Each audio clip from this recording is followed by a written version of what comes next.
அருமையான பாஸ்டர் பால் அவர்களுடைய வாழ்க்கையில் நடந்த ஒரு மிகப்பெரிய அனுபவம். திடீரென்று இந்த குழந்தை 3 விசை இரவில் நல்லா தூங்கிட்டு இருக்கும்போது ஒரு டைம் அந்த அவருடைய கடைசி குழந்தை, அந்த பாலையாவுடைய அம்மாவுடைய கடைசி குழந்தை டக்குன்னு வீறிட்டு நடுராத்திரியில் கத்தி அப்படியே ஒரு பெரிய சத்தம் போட்டிருக்கு. ஏன்னா திடீர்னு இந்த குழந்தை இப்படி சத்தம் போடுதுன்னு சொல்லி அதுக்கப்புறம் அவங்க தாயார் எழும்பி அதுக்கு தண்ணி கொடுத்து அதை தூங்க வச்சுட்டு திரும்ப படுத்து கொண்டார்களாம். அப்புறம் கொஞ்ச நேரம் தாண்டி திரும்ப அந்த குழந்தை நைட்டு பயங்கர சத்தமா ஓன்னு யாரோ ஒருத்தர் அடிச்சது மாதிரி அழுது. திரும்பவும் எந்திரிச்சு அந்த குழந்தைய தன்னுடைய மடியில் வச்சு அதற்கு தண்ணி எல்லாம் கொடுத்து அதை தூங்க வச்சிருக்காங்க. அடுத்து 3வது விசை, இந்த ஒரு நாள்ல இந்த 3வது விசை திடீர்னு அதே மாதிரி கத்திட்டு அழுது. இவங்க அன்னைக்கு நைட்டு முழுக்க தூங்கவே இல்லையாமா. இவங்க காலையில் எந்திரிச்ச உடனே இவங்களுக்கு ஒரு என்ன ஆச்சு, ஏன் இப்படி நடந்துருச்சு, குழந்தைக்கு பலவீனம் எல்லாம் எதுவும் இல்லையே, ஆயிரக்கணக்கான யோசனைகள் ஓடிக்கொண்டே இருக்காமா. காலையில் எந்திரிச்சு இந்த பெட்ரூமை கிளீன் பண்ணும்போது அவங்க அப்பாவுடைய தலைமாட்டில் பார்த்தா அவ்வளோ பெரிய வெட்டு கத்தியை வச்சிருந்தாரம்மா தலையணி கடியில். இவங்க காலையில் எந்திரிச்சு என்னங்க இவ்வளோ வெட்டு கத்தி வச்சிருக்கீங்க தலையணி அடிக்கல அப்படின்னு கேட்டா, ஆமா நேற்றைக்கு நைட்டே உன் பையனுடைய கதையை முடிக்கலாம் அப்படின்னு நினைச்சேன் நான். ஆனா இந்த குழந்தை 3 டைமும் சத்தம் போட்டு என்னை எழுப்பி விட்டுருச்சு. ஏன்னா இவர் இந்த பாஸ்டர் பால் அவங்க ரட்சிக்கப்பட்டது அவங்க அப்பாவுக்கு சுத்தமாக பிடிக்கல.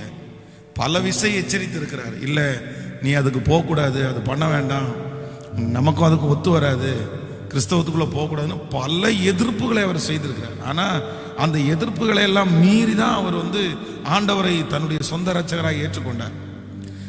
ஆண்டவரோட இருக்கிற அவனை கொல்லணும் அப்படின்னு நினைச்சு திட்டம் போட்டு அன்னைக்கு நைட்டு கொல்லுவதற்காக தலையணிக்கு அடியில் அவ்வளோ பெரிய கத்தியை வச்சுட்டு படுத்திருக்கிறார். அவர் இவர் வெட்டலாம் அப்படின்னு சொல்லி எந்திரிச்சு போகும்போது கரெக்டா அந்த குழந்தை கத்துமாமா, அந்த அம்மா எந்திரிச்ச உடனே அமைதியா கத்தியை உள்ள வச்சிருவாராம். இப்படியே 3 விசை ட்ரை பண்ணியிருக்கிறாரு. 3 விசையும் ஆண்டவர் அந்த குழந்தையை தட்டி எழுப்பி அந்த அம்மாவை தூங்க விடாம அந்த ஊழியக்காரனுடைய உயிரை கத்தர் காப்பாற்றினார். அதுக்கப்புறம் தான் காலையில் அவங்க அம்மா சொல்லி இந்த மாதிரி உங்களை கொன்றுவாரு, நீ போயிருன்னு சொல்லி இன்றைக்கு உலகத்தில் பல நாடுகளில் மிகப்பெரிய திருச்சபையாய் லட்சக்கணக்கான பேர் ஆசீர்வாதம் பெற சபை தான் இந்த டிபிஎம் திருச்சபை. அந்த திருச்சபையினுடைய அந்த ஃபவுண்டர் பாஸ்டர் பால் அவருடைய சாட்சி தான் அது. எத்தனை 1000 பேர் அந்த ஊழியத்து நிமித்தமாய் ஆசீர்வதிக்கப்படுகிறார்கள். எத்தனை 1000 ஜனங்கள் அங்க கடந்து போறாங்க. அப்போ நான் நம்புறேன், ஆண்டவர் ஒருத்தரை முன்குறித்தாரே ஆனால், கர்த்தர் ஒரு காரியத்தை முன்குறிப்பாரே ஆனால், யார் எதிராய் வந்தாலும் எத்தனை பிரச்சனைகள் வந்தாலும் நான் சொல்றேன் அது உங்களை சேதப்படுத்தவே படுத்தாது. கர்த்தர் நமக்கு ஒரு பெரிய பாதுகாப்பை கொடுக்கறதுக்கு கர்த்தர் நல்லவராகவே இருக்கிறார். எத்தனை பேர் ஆமோதிக்கிறீங்க?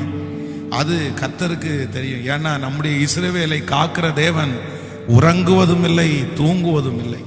உங்க மேல ஆண்டவர் ஒரு தரிசனத்தை வச்சுட்டாருன்னா, உங்களை கொண்டு இதை செய்வேன்னு கர்த்தர் வாக்கு கொடுத்துட்டாருன்னா, எத்தனை புயல் வந்தாலும் அது உங்களை கொண்டே கர்த்தர் செய்து முடிப்பார். அது செய்ய நினைத்தது தடைபடாது. ஆமேன்னு சொல்லுங்க.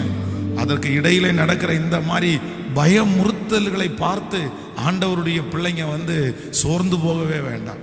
நம்ம ரொம்ப அழகா பாடணும், எழுந்தருளும் என் ஆண்டவரே எதிரி கைவோங்க விடாதே. எல்லாருடைய கைகளும் எல்லாருடைய இருதயமும் நமக்கு ஏற்றது மாதிரி இருக்கும்னு சொல்ல முடியாது. ஒருத்தருடைய இருதயம் நம்மோட இருக்கும், ஒருத்தருடைய இருதயம் நம்மோட இருக்காது. இப்ப இந்த காரியத்தை துவங்க போகிறோம். இந்த 3 நாட்கள் நம்ம உபவாச ஜெபம் நம்ம வச்சிருக்கிறோம். நான் சொல்றேன், நம்மளை நேசிக்கிறவர்கள் ஒருவேளை இருக்கலாம், ஆனா எல்லாருடைய கைகளும் நம்ம கூட இருக்கும்னு நினைக்க முடியாது. ஒரு காரியத்தை துவங்கும் போது 10 பேர் நல்லதுன்னு சொன்னாலும் 10 பேர் கெட்டதுன்னு சொல்றதுக்கு ஆயத்தமா இருப்பாங்க.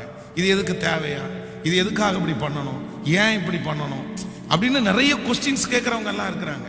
அதனால இது வெறும் இந்த விஷயத்துக்காக மட்டும் இல்ல, நம்முடைய வாழ்க்கையிலே நீங்கள் செய்ய போகிற, நீங்கள் துவங்குற காரியமா இருந்தாலும் எல்லாருக்குமே அது எல்லாருமே ஏற்றுக்கொள்வாங்கன்னு சொல்ல முடியாது. ஆனா நான் என்ன நம்புறேன் அப்படின்னா, ஆண்டவர் நம்ம கூட இருப்பாரே ஆனால் எல்லாரும் ஏற்றுக்கொள்றது மாதிரி கர்த்தர் கொண்டு வந்து நிறுத்துவார். அல்லேலூயா. கர்த்தர் கொடுக்கிற வெற்றி, கர்த்தர் கொடுக்கிற ஆசீர்வாதம் ஏற்றுக்கொள்ளாதவங்க கூட என்ன பண்ணிதான் ஆகணும்னா ஏற்றுக்கொள்ளணும்ன்ற ஒரு சூழ்நிலைக்கு வந்துடும். யோசேப்பு தலைவனாகிறத அவங்க அண்ணன் தம்பியால ஏத்துக்கவே முடியல. என்ன, எங்களால ஏத்துக்க முடியாதுப்பா, உன்னை தலைவனா நான் அங்கீகரிக்க முடியாது, நீ இருக்கிறதுல சின்ன பையன், உனக்கு என்ன பெரிய விஷயம், நாங்க உன்னை ஏத்துக்க மாட்டோம் தலைவனாய். ஆனா தலைவனாய் ஏத்துக்க முடியாதுன்ற அந்த ஒரு காரணத்திற்காக தான் அவனை கொல்லணும்னு திட்டம் போட்டாங்க. நீ இருந்தா தலைவனாயிருவ, நீ இருந்தா என்ன தலைவனா வச்சிருவாங்க அப்படின்னு சொல்லி அவன் மேல் திட்டம் போட்டு அவனை கொல்லுவதற்காக அவங்க முயற்சி எடுக்கிறாங்க. ஆனா வேதம் சொல்லுது, ஒரு நாள் ஆண்டவர் அவனை கொண்டு வந்து நிறுத்தினார் பாருங்களேன். கொண்டு வந்து நிறுத்தும் போது இப்ப இவர்கள் அவனை தலைவனா அங்கீகரிக்கப்படல, உலகமே அவனை தலைவனா என்ன செஞ்சிச்சு, அங்கீகரிச்சிருச்சு. சோ உலகமே தலைவனா அங்கீகரிக்கும் போது இவங்க கண்டிப்பா அங்கீகரிச்சே சொல்லுங்களேன். ஆனா அப்ப மனப்பூர்வமா அங்கீகரிச்சாங்க. இதுக்கு முன்னாடி அங்கீகரிக்க முடியல அவங்களால, தலைவனா தன்னுடைய சகோதரனை ஏத்துக்கொள்ள முடியல. ஆனா இப்போ ஆண்டவர் அவனோட இருந்து பெரிய காரியத்தை செய்ததுக்கு பிறகு இல்ல இல்ல இல்ல இல்ல, நாங்க உங்களை 100% தலைவனா அங்கீகரிக்கிறோம். நான் நம்புறேன் ஆண்டவர் மட்டும் இந்த ப்ராஜெக்ட்ல நம்ம கூட இருப்பாரே ஆனால், ஆண்டவருடைய கிருபை மட்டும் நம்ம கூட இருக்குமே ஆனால், அங்கீகரிக்காம இருக்கிறவங்க கூட அங்கீகரிக்கிற ஒரு சூழ்நிலைக்கு கர்த்தர் நம்மை. அப்ப நம்ம இந்த பாட்டை பாடும்போது என்ன நினைக்கணும் அப்படின்னா, ஆண்டவரே எதிரி கை ஓங்க விடாதீங்க. அப்படியே எழுப்பி நிற்கலாமா எல்லாரும்? ஹல்லேலூயா.